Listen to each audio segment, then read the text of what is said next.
আজকে আমাদের video topic Amazon rain forest, যা পৃথিবীর বুকে সব থেকে ভয়ানক জঙ্গল হিসেবে পরিচিত এবং নানা রকম রহস্যতে পরিপূর্ণ এই অরণ্য। সেই সমস্ত বিষয় সম্পর্কে জানবো আজকের এই ভিডিওতে। চলুন তাহলে শুরু করা যাক।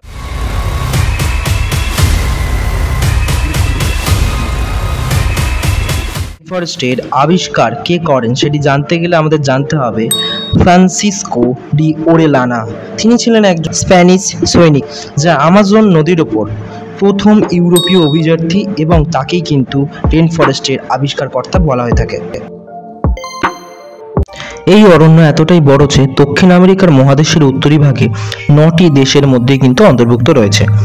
60% ব্রাজিলে এবং তারপরে পেরুতে হচ্ছে 13%, কলম্বিয়াতে 10%, তারপরে Bolivia, Ecuador, French Guiana, Surinam এবং ভেনেজুয়েলার সামান্য পরিমাণ অংশ কিন্তু রয়েছে। ক্যাভেরানা দা পেন্দ্রা পিন্তাদা এই স্থানটি খনন কার্য করে জানা যায় যে মানব আদিবাসীরা অন্তত 11,200 বছর আগে অ্যামাজন জঙ্গলে প্রথম বসতি স্থাপন করেছিল। ক্যাভেরানা দা পেন্দ্রা পিন্তাদার মানে হচ্ছে পাথরে আঁকা গুহার চিত্র। এই অ্যামাজন রেইন ফরেস্ট নিরক্ষরেখার খুব কাছাকাছি অবস্থান করার ফলে এখানে কিন্তু প্রচুর পরিমাণে বৃষ্টিপাত ঘটে, কারণ সূর্যের রশ্মি প্রত্যেক দিন লম্বভাবে কিরণ দেওয়ার ফলে এই স্থানটি প্রচুর পরিমাণে গরম হয় এবং জলীয় বাষ্প সম্পূর্ণ হয়ে থাকে। প্রত্যেক দিন বিকেল 4টে নাগাদ করে এই অঞ্চলে কিন্তু প্রচুর পরিমাণে বৃষ্টিপাত ঘটায়। তো এইখানে তার ফলে নানা রকম বড় বড় গাছপালা কিন্তু সৃষ্টি হয়ে থাকে। আরেকটি গুরুত্বপূর্ণ কারণ হিসেবে বলা যায় যে সাহারা মরুভূমি। এত বড় বড় যে অরণ্যের মধ্যে গাছপালা বেড়ে উঠেছে, এর জন্য গুরুত্বপূর্ণ দায়ী কিন্তু সাহারা মরুভূমি। কেন? এবার আমরা সেটাই জানবো। অ্যামাজন রেইন ফরেস্টের 56%-এর বেশি ধুলোকণা উড়ে আসে সাহারা মরুভূমি থেকে। সাহারা মরুভূমির ধুলোয় থাকে ফসফরাস, যা উদ্ভিদ বৃদ্ধির জন্য একটি গুরুত্বপূর্ণ উপাদান বলে মনে করা হয়।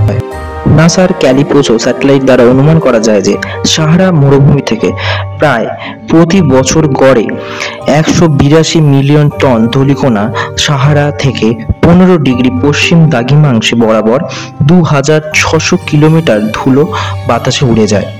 মাঝখানে আটলান্টিক মহাসাগরে কিছু ধূলিকণা জমা হওয়ার পরেও যে বাকি যে ধূলিকণাটা থেকে থাকে 27.7 মিলিয়ন টন, যা আমাজনে এসে পড়ে।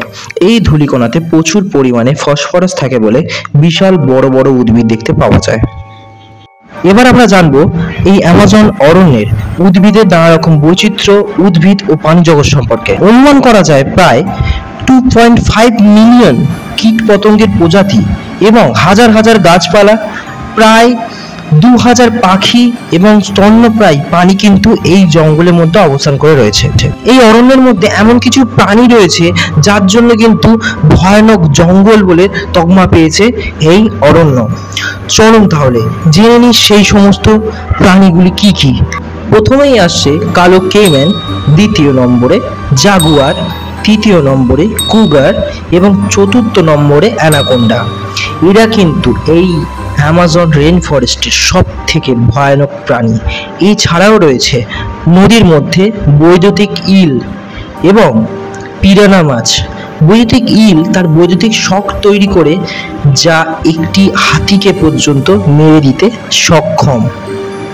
আমরা তো অনেক প্রকারের ব্যাঙ দেখেছি, কিন্তু বিষ ডাট ব্যাঙ আপনি কখনো দেখেছেন? এটি একমাত্র পাবেন হচ্ছে শুধুমাত্র অ্যামাজন রেইন ফরেস্টে, যার বিষ বা তার শরীর থেকে এক প্রকার লিপোফিলিক অ্যালকলয়েড টক্সিন নিষ্কৃত হয়, যা কিন্তু মানুষকে মারতে সক্ষম।